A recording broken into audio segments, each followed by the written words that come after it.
নিজেদের আশেপাশের সব দেশ ও শক্তিকে কাবু করার পর ইরানের শাসন ব্যবস্থাকে করায়ত্ত করার উদ্যোগ নেয় ইসরায়েল।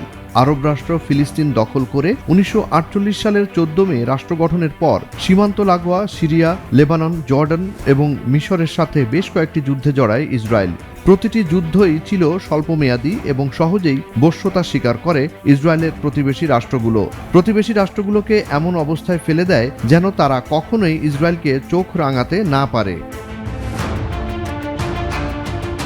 এভাবে ফিলিস্তিনের দখলদার রাষ্ট্রটি জন্মের পর থেকেই মধ্যপ্রাচ্যে ছড়ি ঘোরাতে থাকে। ইসরায়েলের সফলতার মূল কারণ যুক্তরাষ্ট্র নেতৃত্বাধীন পশ্চিমা শক্তি। সব ধরনের সামরিক রসদ পেয়ে বর্তমান বিশ্বে ইসরায়েল হচ্ছে পশ্চিমাদের শক্তির প্রতীক। তাই শত অন্যায় করলেও নির্দ্বিধায় ইসরায়েলের পাশে দাঁড়ায় যুক্তরাষ্ট্র এবং পশ্চিমা দেশগুলো। এবারের ইসরায়েল ইরান যুদ্ধেও ঘটছে না তার ব্যত্যয়।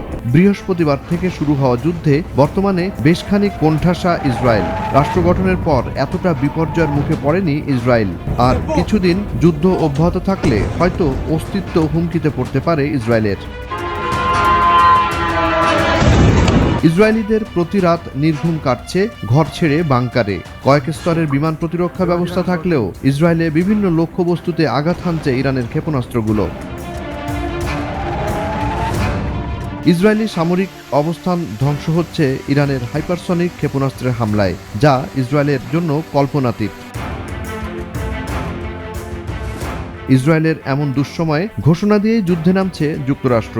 এতদিন সমরাস্ত্র, যুদ্ধ প্রযুক্তি আর গোলাবারুদ দিয়ে পরোক্ষভাবে ইসরায়েলকে সাহায্য করলেও এবার নিজেদের যুদ্ধবিমান আর রণতরী জড়ো করছে পারস্য উপসাগরে। প্রশান্ত মহাসাগরে অবস্থানকারী মার্কিন বিমানবাহী রণতরী USS নিমিৎজ চলে আসছে ভারত মহাসাগরে। ইরানে হামলার সময় আকাশেই ইসরায়েলি বিমানগুলোকে জ্বালানি দেওয়ার জন্য প্রস্তুত করা হচ্ছে মধ্যপ্রাচ্যে থাকা মার্কিন এয়ারবেসগুলো।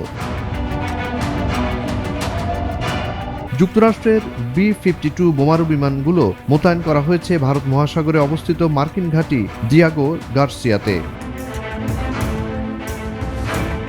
মার্কিন প্রেসিডেন্ট ডোনাল্ড ট্রাম্প ইরানকে শর্তহীন আত্মসমর্পণের জন্য বেঁধে দেন 24 ঘন্টা সময়।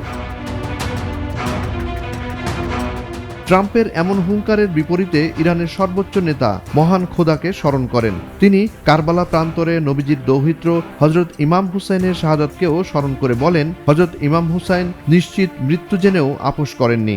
ইরানের সর্বোচ্চ নেতা ইসলামের চতুর্থ খলিফা হযরত আলীকেও স্মরণ করে বলেন, আমরা মুসলমান হযরত আলীর সাহসে অনুপ্রাণিত। জুনায়েদ আলী সাকি, বৈশাখী সংবাদ। C'est bon!